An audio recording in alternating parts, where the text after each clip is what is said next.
आ, आप सबको मेरा नमस्कार। तो ये अच्छा हुआ कि दिवाली मिलन आज आप सबके साथ होना हुआ और साथ ही साथ कुछ बात भी करेंगे हम लोग।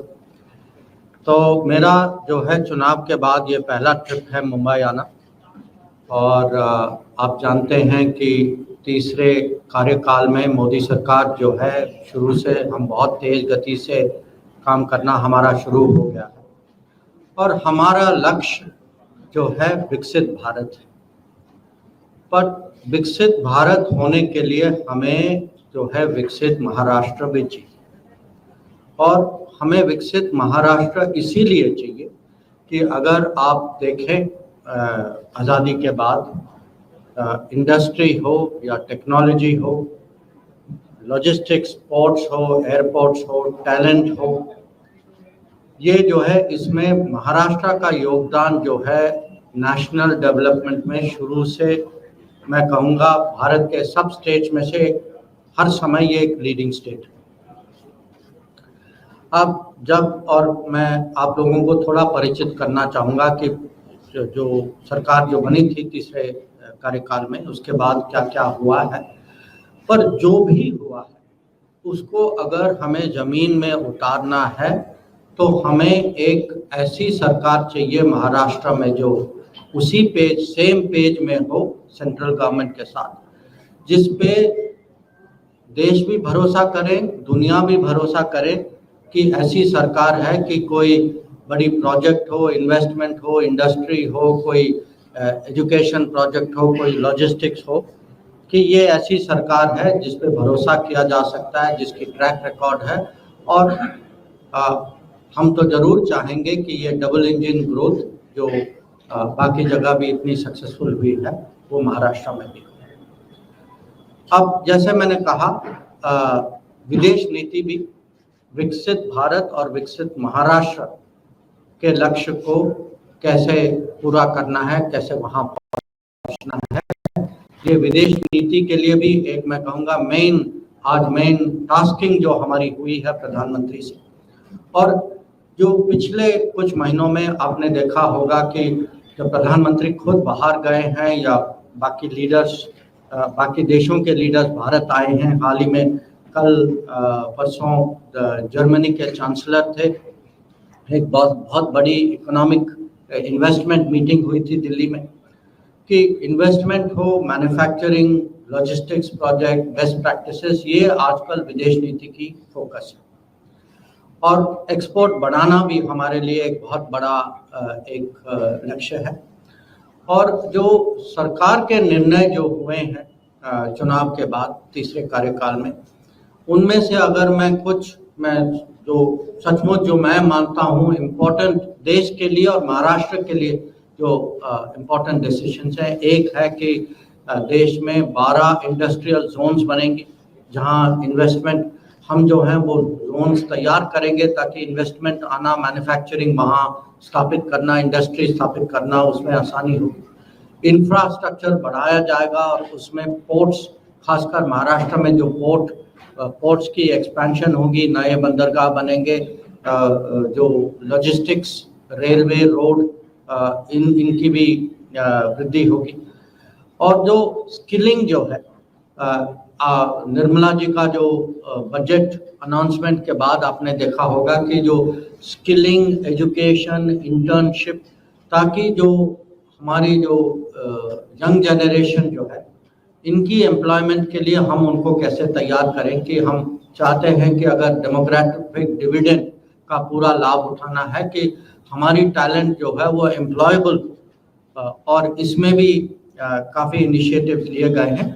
और हम ये भी मानते हैं कि जो एम्प्लॉयमेंट, रोजगारी जो है ये खाली देश में नहीं है, ये एक किस्म से आज के ज़माने में हम एक ग्लोबल वर्क प्लेस देखते हैं कि और अलग अलग देशों में, यूरोप हो, अमेरिका हो या मलेशिया में भी आज हमने समझौतों के कारण ऐसी स्थिति वहाँ उत्पन्न की है कि हमारे लोग जो हैं वहाँ कॉन्ट्रैक्ट के लिए भी जा सकते हैं, प्रोजेक्ट्स के लिए भी जा सकते हैं और रोजगारी के लिए भी जा सकते हैं। तो पिछले दिनों में जो जो विदेश नीति की परिप्रेक्ष्य जो उल्लेखनीय बात जो है, एक तो जैसे मैंने कहा जर्मनी के चांसलर अभी अभी आए थे, कुछ हफ्ते पहले प्रधानमंत्री खुद जो हैं सिंगापुर गए थे, G7 की सम्मेलन में वह शामिल हुए, जो विकसित देश हैं, जो इन्वेस्टमेंट की दृष्टि से ज़्यादातर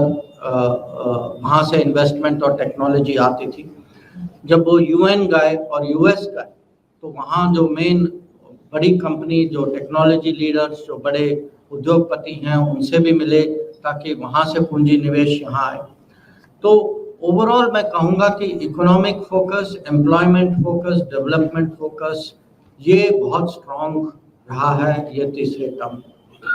अब किसी भी देश के लिए ये सब इसकी एक किस्म से ये केंद्र बिंदु तो है जरूर, परंतु इसके अलावा हमें सुरक्षा भी चाहिए, क्योंकि वो एक किस्म से it's essential pre requisite for development and progress.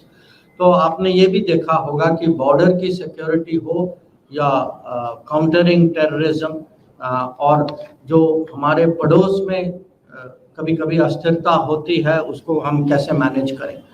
तो नेबरहुड में भी घटनाएं हुई हैं और उसको भी मैं कहूँगा जरूर ठीक तरह से हम लोग मैनेज कर रहे हैं। और दुनिया के पॉलिटिक्स में आज दुनिया एक वहाँ भी एक तनाव का सिचुएशन बना है। तो तीसरे कार्यकाल में मोदी जी का खुद इनिशिएटिव लेना यूक्रेन के युद्ध के संदर्भ में, कि वो रूस भी गए हैं, यूक्रेन भी गए हैं, पिछले कुछ दिन ब्रिक्स के कॉन्फ्रेंस के लिए वहाँ भी वो उनकी प्रेसिडेंट पुतिन से मुलाकात हुई है, तो हम वहाँ भी एक इनिशिएटिव ले रहे हैं। तो ये ओवरऑल पिक्चर मैं आपके सामने मैं प्रस्तुत करना चाहता था। हो सकता है कि आपके मन में कुछ प्रश्न हो या कुछ और भी सोच हो, तो जरूर अगर कुछ ऐसे विषय है जहां मैं इससे ज़्यादा आपको लगता है कि मुझे कुछ कहना है, आप जरूर यहाँ से शुरू कर सकते हैं। तो कंडक्ट आप करें। बीजेपी के हाथ दूसरा मतलब एक प्रमुख मुद्दा है बांग्लादेशी घुसपैठी। आपकी सरकार तीसरे टर्म में आ चुकी है, आपने कितने बांग्लादेशियों को रिलीव किया, उनको वापस भेजा या किस तरह से रोकी, उसमें थोड़ा सा विस्तार बताइए। मैं 1 to 1 करूं या 2-3 ले लूं सर? मुझे लगता है 2-3 एक साथ में रहेगा तो बढ़िया है।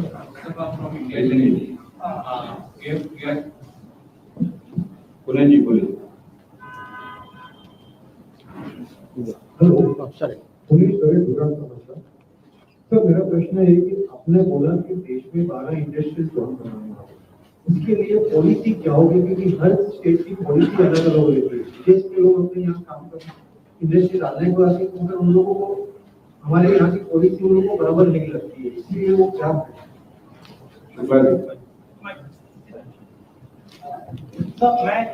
मैं सबसे पहले तो मैं आपको काम करूँगा कि चाइना और इंडिया का जो लाइन ऑफ एक्चुअल कंट्रोल के बारे में आप बहुत बड़ी समस्या हासिल किए हैं।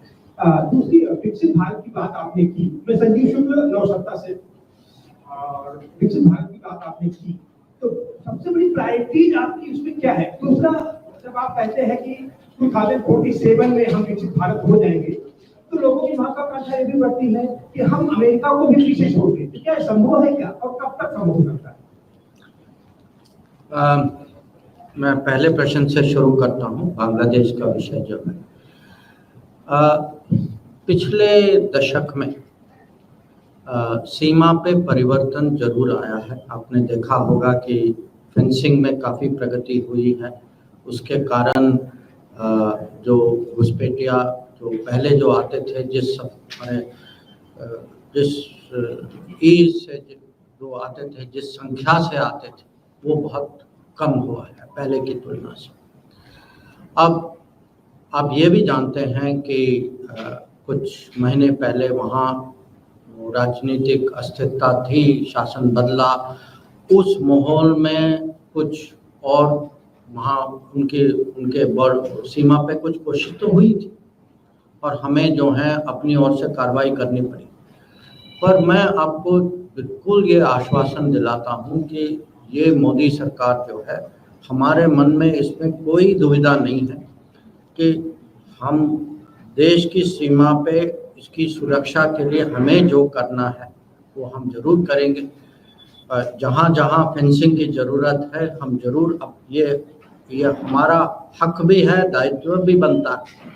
और ये खाली बांग्लादेश की सीमा पे नहीं है, आप जानते हैं कि म्यांमार में भी आजकल अस्थिरता के कारण थोड़ा वो कुछ लोग शरण के नाम पे कुछ शरणार्थी हैं, कुछ बहुत लोग नहीं भी हैं। तो हम लोग जो हैं वहाँ के बॉर्डर में भी अब जो पहले की ओपन बॉर्डर रेजिम जो थी उसको हमने रिव्यू किया है। तो ये जो बॉर्डर सिक्योरिटी जो है, ये बॉर्डर सिक्योरिटी पे जो पहले की सोच जो थी कि हमें जो है, हम डेमोक्रेसी हैं, हमें बॉर्डर को वैसे ही छोड़ना चाहिए, जो आए वो आए, वो ज़माना बंद हो गया। वो 14 में बंद हो गया था। और हम जो है बॉर्डर को वहाँ जितना हमें टाइट करना है हम जरूर टाइट करें, इसमें कोई दो राय नहीं। जो आपका जो सवाल जो था कि ये अलग अलग राज्यों में इनकी अलग अलग नीति होती है, जो आप कहते हैं सच है। और कहीं नीति भी अलग होती है, कभी कभी नियत भी अलग होती है कि कुछ सरकारें, इसीलिए मैंने कहा कि डबल इंजन की जरूरत है कि जमीन में किसको उतारना है, वो राज्य सरकार को उतारना है कोई प्रोजेक्ट। तो जो केंद्र सरकार जो है वो भारत, एक किस्म से भारत की इमेज, ब्रांडिंग, भारत के हित अंतर्राष्ट्रीय स्तर पर ले जा सकती। और मोदी जी इसी पे आप देखेंगे कि वो कितना परिश्रम करते हैं, जब बाहर जाते हैं कितने इन्वेस्टमेंट कॉन्फ्रेंसेस उनकी ओर से जो एफर्ट जो लगता है। पर जब अंत में जब कोई भी डिसीजन लेता है कि भारत में मुझे फैक्ट्री बसानी है, रोजगारी बढ़ानी है, तो वो तो राज्य सरकार, कोई स्टेट में तो आएंगे वहाँ। तो हमारी ओर से ये जो जोन्स जो है ये इनकी घोषणा हो चुकी 12 जोन की। तो इसमें जो है ये, क्योंकि इनके साइज, लोकेशन भी अलग है, उनका साइज भी कुछ अलग है, और हर जोन की अपनी खासियत होगी कि कुछ इंडस्ट्रीज के लिए ज़्यादा अनुकूल होगी, तो उसका जो फिटिंग जो होगा वो वही तय करेंगे। और हम ये भी चाहते हैं कि इन्वेस्टर्स आए जो जोन को ही डेवलप करें। तो इसमें भी हम भी करेंगे, पर हम इसमें भी ओपन है कि बाहर के लोग आए। पर अंत में इसकी सक्सेस जो है वो उस पर डिपेंड करता है कि राज्य सरकार पूरा, माने एक किस्म उसकी साझेदारी जो है, माने सचमुच पॉजिटिव, सिंसियर, इफेक्टिव पार्टनर बने। और इसीलिए और हम जितना हम स्टैंडर्डाइज कर सकते हैं वो देश के लिए अच्छा है कि ये स्टेट जो है जरूर compete करेंगे। और हम भी चाहते हैं, जो हम कहते हैं कॉम्पिटिटिव फेडरलिज्म, कि अलग अलग स्टेट, सब राज्य सरकार एक दूसरे के साथ जो स्पर्धा जो है वो देश के हित में है, कि क्योंकि इसमें सबको एक किस्म से चांस भी मिलता है। पर मैं कहूँगा महाराष्ट्र के, क्योंकि ये सबसे इंडस्ट्रियलाइज स्टेट है भारत में, और महाराष्ट्र की दुनिया में एक छवि भी बनी। और क्योंकि मैं जब इन्वेस्टर्स से मिलता हूँ, उनका बहुत इंटरेस्ट होता है महाराष्ट्र, तो उनके लिए महाराष्ट्र में जो है, जो पॉलिसी कंटिन्यूटी, प्रेडिक्टेबिलिटी, महाराष्ट्र केंद्र सरकार साथ साथ हों, ये बहुत इम्पोर्टेंट है। वो तभी महाराष्ट्र है। जो आपका जो विकसित भारत वाला जो प्रश्न या टिप्पणी जो भी आप कहें, देखिए ऐसा है, मैंने जरूर एक गोल्डमैन सैक्स की स्टडी कि जब कि 2075 में दुनिया की स्थिति क्या होगी। अगर वो स्टडी आप ही उसको देखिए, आप उसको गूगल कर सकते हैं, उसमें आप देखेंगे कि भारत कहाँ तक पहुँच सकता है, कि संभावना क्या है। पर ये ऑटोमेटिकली नहीं होगा। ये नहीं होगा कि हम जो है, आज हम 5वें नंबर पे जीडीपी के हिसाब से, 10 साल पहले हम 10वें नंबर में थे। अब ये अपने आप नहीं, इसके लिए माने लीडरशिप चाहिए, विजन चाहिए, पॉलिसीज चाहिए, मेहनत चाहिए, गुड गवर्नेंस चाहिए, इजियर टू डू बिजनेस चाहिए, इजी टू लिविंग चाहिए, लॉजिस्टिक्स चाहिए। तो ये सब इसकी संधि जो है, ये सब मिलजुल कर हम वहाँ तक पहुँचते हैं। तो मैं कहूँगा कि एस्पिरेशनल इंडिया के मन में जरूर है कि, और ये आत्मविश्वास है कि हम विकसित बन सकते हैं, कि हमारे नसीब में नहीं लिखा कि हम हर समय विकासशील ही रहें, या हम माने छोटी छोटी चीज़ों में, या जो पुरानी जो मांगें जो थी, अब एक समय था तो लोगों को लगा कि बहुत बेसिक चीज़ हमारा हक है, अब जितना वो डिलीवरी हो गया, लोगों की एस्पिरेशन भी बढ़ती जाए, और ये स्वाभाविक भी है, और मैं कहूँगा एक किस्म से उसकी अपनी जस्टिफिकेशन भी। तो ये एस्पिरेशनल इंडिया को कैसे आगे ले जाए, उसकी एस्पिरेशंस को हम कैसे मीट करें, ये आज बिल्कुल हमारी सोच है। और मैं कहूँगा कि जो आपको, मुझे लगता है आप थोड़े एक किस्म से सरप्राइज के साथ कह रहे हैं, मुझे लगता है एक दिन हाँ हम जरूर बात करें। सर मैं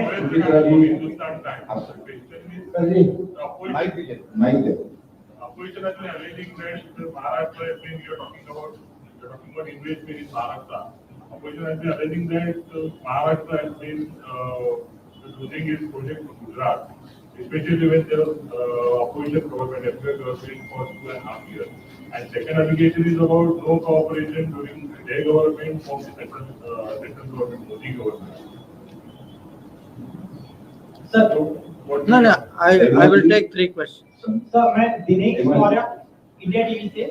सर कल आपने पुणे में कहा कि एलएसी पर चीन के साथ हुए समझौते का अर्थ ये नहीं है कि सारे मसले सुलझ गए, तो कौन से वो मसले जिनका सुलझना अब भी बाकी है? ये सवाल इसलिए क्योंकि महाराष्ट्र में विपक्ष, खासतौर पे ठाकरे सेना जो उद्धव ठाकरे जी, उनका लगातार आरोप होता है कि चीन के मुद्दे पर मोदी सरकार सच नहीं बता रही। पहला सवाल ये। दूसरा, इजराइल ने जो ईरान पर जो उनके मिलिट्री इंस्टॉलेशन पर जो प्रिसाइज टारगेटेड अटैक किए, उस पर भारत सरकार की क्या भूमिका है? Hello sir, Sushita from ANN. Sir, my first question regarding this, you spoke about the development. आपने कहा कि विकसित भारत के लिए मोदी सरकार के फंड में लगातार हम काम कर रहे हैं, और इसके साथ साथ जो है मुंबई महाराष्ट्र का विकास, जो डेवलपमेंट है वो भी बहुत महत्वपूर्ण है, तो कृपया इस पर हाईलाइट कीजिएगा। And my second question related to this terrorism. What strategy has India implemented to counter terrorism, and how can this be shared with other nations to foster international cooperation? Kindly मैं जो आपका पहला, I'll take first question and third question together, वो जुड़े हुए सवाल। देखिए, जो पहले जो भी प्रोजेक्ट्स जो भी आपके मन में है, जो इन्वेस्टर जो है वो इन्वेस्टर भी देखता है ना, उसकी अपनी कैलकुलेशन होती है, वो तो आपके कहने पे नहीं करेगा, वो तो खुद अपनी असेसमेंट लेगा। तो जब इन्वेस्टर देखता है कि राज्य में कोई परफॉर्मिंग सरकार है तो विश्वास करता है, जब उसको सरकार की एफिशिएंसी पे शक है तो थोड़ा दूरी रहता है। तो जो सफलता होती है उसका कारण होता है। अगर प्रोजेक्ट्स नहीं आए तो आपको देखना चाहिए कि सरकार किसकी थी, क्यों थी, इन्वेस्टर के मन में क्या शक था। तो कभी कभी जब परिणाम मिलते हैं, परिणाम के कारण भी होते हैं, कभी कोई लुढ़क जाता है उसके भी कारण होते हैं। तो ये जो है कहना कि केंद्रीय सरकार का दोष, मैं कहूँगा कि सबको एक किस्म से अपने मेरिट्स पे भी थोड़ा सोचना चाहिए कि केंद्र सरकार, मैं देखिए पिछले 10 साल में देखिए, ये नहीं है कि हर प्रोजेक्ट जो है भाजपा के राज्य सरकारों में ही आया, कुछ हैं जो दूसरे सरकारों में गए हैं। पर ये मैं जरूर कहूँगा कि सरकार की, राज्य सरकारों की मेरिट पे लोग जाएंगे, और जो जितना राज्य सरकार केंद्र सरकार के साथ अलाइन होगा, इन्वेस्टर को उतनी कॉन्फिडेंस बढ़ेगी, ये तो स्वाभाविक है। और जो मैं थोड़ा जंप करता हूँ सेकंड और सीधा थर्ड पे आता हूँ। तो योर क्वेश्चन, विकसित Bharat, Maharashtra, in a way your question is what is contribution which Maharashtra can make. Look, Maharashtra is the most industrialized state of this country.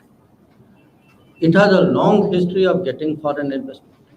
As I said, you look at the factories, at the technology, at the research, at the quality of people and the environment. It is all there.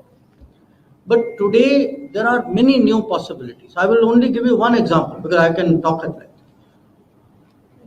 There is a initiative called IMEC, India Middle East Economic Corridor. Okay, India Middle East Economic Corridor from India will take a corridor across Arabian Sea to Gulf, through Gulf, Mediterranean to Europe. It is today the most talked about connectivity corridor in the world. Everybody thinks is, because it will in a way go around the Suez Canal. It will have different efficiency because shipping has a big problem now. Where will be the main Indian interface be? State of Maharashtra. Therefore, where will the maximum investment on ports and logistics come? State of Maharashtra. If ports come, what will you need? You will need roads and railways. Where will they come? State of Maharashtra. So, I'm giving you this as an example. See, Maharashtra has very strong history. It has very good, very, I would say, very important geography also because of the sea coast. So today investors are very interested. Even recent meetings we have had, when we had many hundreds of German companies came with German Chancellor this week. When we were discussing among them, many of them have actually come to Maharashtra. But they will take, at the end of the day, what is in investors' mind?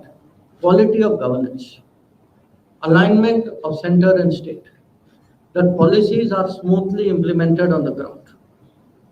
So I think this will, there is a lot today which Maharashtra can gain from this situation. So I'll come to the second question later. India, China, your question, right?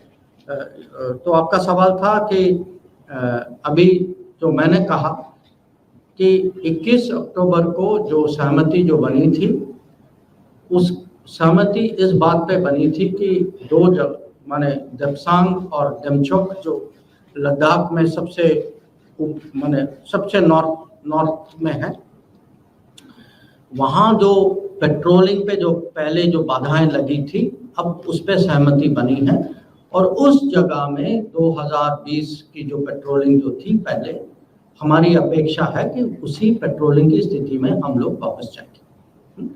अब आप इसमें थोड़ा implement करने में थोड़ा समय तो लगेगा, वो स्वाभाविक है। आप पिछले दिनों में रोज देख रहे होंगे, सोशल मीडिया में भी देख रहे होंगे कि घटना माने रिपोर्टें आ रही हैं, सूचना है कि क्या जो परिवर्तन जो आ रहा है, तो हम उस दिशा में जा रहे हैं। अब उसके अलावा जो मैंने कहा कि कुछ विषय और भी हैं, ये तो डिसएंगेजमेंट का विषय है, डिसएंगेजमेंट और पेट्रोलिंग का विषय, जिसका मतलब था कि हमारी सेनाएं जो है एक दूसरे के बहुत नज़दीक आ गई थी और इसमें इसका खतरा होता है, तो लोग जो हैं वो अपने कैंप में वापस गए हैं और जहां पहले पेट्रोलिंग की जो स्थिति जो थी देपसांग और डेमचोक में, वो अब वही स्थिति हमारी अपेक्षा है कि वो वापस आए। इसके अलावा ये अगला स्तर जो है वो डी-एस्केलेशन का मतलब है कि दोनों सेनाएं काफ़ी बड़ी मात्रा में हथियार के साथ उस क्षेत्र में आए, तो वो हम उसको कम नहीं करेंगे जब तक हमें विश्वास नहीं है कि उनके यहाँ भी वो ऐसी डिसीजन। तो ये मिलजुल के बात करने से ही होगा, इस पे भी हमें सहमति बनानी होगी। तो अभी जो मैं कहूँगा, हम डिसएंगेजमेंट को इसका कंप्लीशन ये पहला चरण है, इसके बाद डी-एस्केलेशन की बात करेंगे और उसके बाद सीमा को कैसे मैनेज करें, क्योंकि पेट्रोलिंग बाद में पेट्रोलिंग होगी, उसको भी उसकी अपनी प्रक्रिया होती है, अपने रूल्स होते हैं, तो कैसे पेट्रोलिंग स्थिरता के साथ पेट्रोलिंग कैसे करें, उस पर भी बात आगे होगी। तो वो आगे का विषय।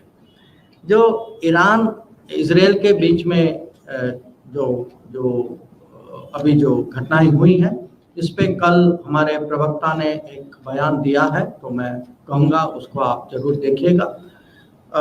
और जो आपका सवाल जो है टेररिज्म के बारे में, देखिए मैं मुंबई में एक किस्म से देश के लिए और मैं कहूँगा दुनिया के लिए ये काउंटर टेररिज्म का सिंबल है ये शहर।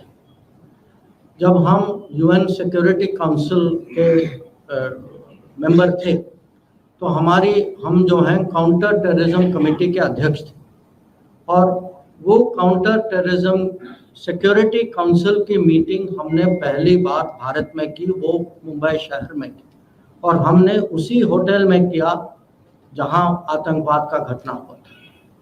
तो हमारा एक, मैं कहूँगा कि दुनिया जब देखती है कि टेररिज्म के इस चुनौती के सामने who is standing strong, who is standing firm, who is standing clear, people say India. We are today, I would say, leaders in fighting terror. So we have to be very clear in this country. जब हम कहते हैं we say zero tolerance of terrorism, that if somebody does something, there will be a response. We should not have a repeat of what happened in Mumbai, that there was an attack on the city and there was no response. That is not good for us. It is not good for the world. So we are very clear on this, and we also have to expose. It cannot be that daytime you are doing business, nighttime you are terrorist, and I have to pretend everything is okay. This India will not accept it. This is what has changed 10 years ago. So we will expose terrorism, we will publicly take on terrorism. Where we have to act, we will act. We will act after thinking through. So we have a very clear stand on this. After that, Sonu Srivastava from PTA and then Hemal also from PTA. Yeah, please. I have one question. You've spoken about industry. I just returned from Chakhal in Maharashtra, near Pune, and I've also gone to Bhiwandi, that you have all these power looms. The situation is so sad. 50% of power looms in India are shut down. They are very upset with the textile policy. In Chakhal, you have the biggest automobile industries there, right from Skoda to Hyundai to Bajaj, all kinds of industries there. So the condition of the roads is pathetic. I mean, they're complaining, they've already written to the Federation, and Jairam Ramesh has recently tweeted that 50 industries are moving out to Surat because... The same Jairam Ramesh who stops all industries from growing in the name of environment, or the different Jairam Ramesh? This is my own personal assessment. I've just gone there, and I can show you the footage of the roads. The traffic has been... No, can you come to a question, please? Can you come to a question, or is that The a... question is that now your government has been in power in the last 2.5 years. And so you've been talking about governments in power. They have a lot to do. The state governments have a lot to do. With the way that the investment policies and these move. So I want to know, what is the BJP and the UP Sarkar way? And how I think I got the question. So would you hand over the mic? I think Sonu Srivastava from PTA, please. Camera there, number 4. Sonu Srivastava. और बाद में Hemal BJP है sir, this is Sonu Srivastava from DCNS. Sir, I have a question. BJP has been mentioning about UCC, Uniform Civil Code. So are we expecting to be implemented in this term?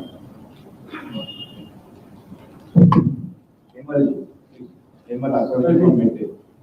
मैं दीपक चांदवानी हूँ, Hindustan press समाचार से। Sir, हमने सिंधी समाज ने 4 सीटों की demand की थी, एक ही सीट दिया है। सर ये पीछे हेमल जी को हेमल आगे जाओ। Touched upon terrorism. I just wanted to ask you something about Kashmir. We had an attack recently. throw some light on that. Last the madam madam. Sir नमस्कार, मैं शीतल करदेकर मैं इंडिया टाइम से बोल रही हूँ। आपका स्वागत है महाराष्ट्र के जहाँ प्यार मिलता है, मगर पिछले 2 सालों से बहुत कुछ हो रहा है कि महाराष्ट्र की राजधानी मुंबई है और देश की आर्थिक राजधानी महाराष्ट्र, उसका चेहरा मोहरा बदलने के काम क्या हो रहा है। और दूसरा सवाल मेरा ये है कि मणिपुर की जो हिंसा हुई है वो अभी तक थम नहीं रही, महिला पर अत्याचारी है, इसके लिए भारत सरकार क्या कर रही है? धन्यवाद। No more question. See, the first question, comment, whatever you call it. Look, I think what was a fairly common sense proposition that investors make decisions about industries based on the merits of how they see that particular investment. And when they see a state government aligned with the central government, they have a higher degree of confidence in that regard. Now, if you are asking me, is development in Maharashtra complete? Is it perfect? Has everything gone well? Are there no flaws? Are there no shortcomings? Obviously, the answer is no, and you know that. But if you are now asking me, saying that, there are industrial, there are shortcomings in development, and you cite someone who has a record and a reputation of opposing the manufacturing and industrialization of this country, what can I say? I think you should just reflect on your own question and ask yourself. Now, the second question, जो सवाल था, I honestly cannot answer it. I mean, this is a big issue. It is an issue which obviously the national leadership they are looking at it. The third issue, the Kashmir question you asked. Look, again, we have been very clear that there is cross-border terrorism. Okay, but we have also felt that the way to deal with cross-border terrorism, there are many ways. One is to impose a cost, but one is also to integrate Kashmir very deeply with India, which was not the case, where the integration of Kashmir was opposed for political reasons. Today, when you have an election, a free and fair election, where more than 60% of people have voted, I think it's a very big statement. It is a very big statement about democracy of this country, about the response of the people of Kashmir. Who wins that election is a secondary point. To me, when I looked at those numbers, for me, it was India won that day. India won that day because that many people put their faith in the fact that Article 370 was removed and the hold of, that kind of separatist politics was broken. Now, we know that there is continuing support for cross-border terrorism. When I went to Pakistan, one of the reasons I said I'm going for SCO and only for SCO is I wanted to make the point that, look, don't think that I'm putting the terrorism issue on the side. Now, I know there are other political parties which have a different view, and when they were in government, practiced a different policy. That their policy, when this city was attacked, was to do nothing. That is not our policy. And I think that is the difference, and it is for people to judge us accordingly, and for people in Mumbai to judge us also. जो आखिरी आपका सवाल जो था, देखिए, मैं कहूँगा अगर आज भारत की छवि बनी, the answer is in the reaction of the world. क्योंकि हम लोग, हमारी बहस होती रहेगी, it is natural, we are a democratic country, you have a view on something, I have a view on something. But I can tell you, मैं विदेश मंत्री हूँ, तो मैं आपको कह सकता हूँ दुनिया हमें कैसे देखती है।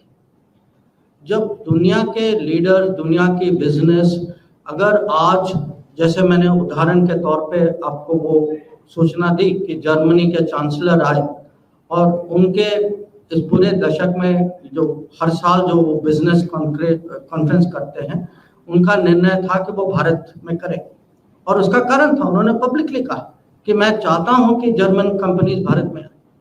तो जब इन्वेस्टर इस संख्या से आते हैं, जब हमारी बात जो है, चर्चा जो है इन्वेस्टमेंट पर होती है, वही एक किस्म से वो इससे क्लियर मैसेज, इससे ज़्यादा क्लियर मैसेज आपको क्या मिल सकता है कि today we are the place where the world is interested in engaging, in investing in. दुनिया जो है अपनी फैक्ट्रीज भी लगा रही है, they are making global capability centres. So I think it is something we should be proud of and we should take forward. Now yes, जो आपने मणिपुर के बारे में कहा, there have been problems in Manipur. There are many complex reasons. Some of them are historical reasons. Some of them are reasons which has to do with what is happening also on the border. So, you know, everybody accepts there is a problem. But in the name of Manipur, I don't think it is right to damage the image of India, or to say, you know, the rest of the world should have a problem with India because something went wrong in Manipur. That is a political agenda, and I would say in a way it is an anti-national agenda. So let us keep things in perspective. There are problems. We are not a perfect country. Democracies are never perfect. And developing countries have to develop. That is why we are called developing. There will be issues. But we have to have, every few years, what are democracy and elections about? Every few years, people of the state or people of the country look at everything and say, okay, ये हमारे विकल्प हैं. What is the best choice I can make? And I think that is what sustains us. So once again, I'm really very happy to talk to all of you. Very happy Deepavali from my side. And I look forward to seeing you on my next visit. धन्यवाद सभी पत्रकार भाइयों बहनों को।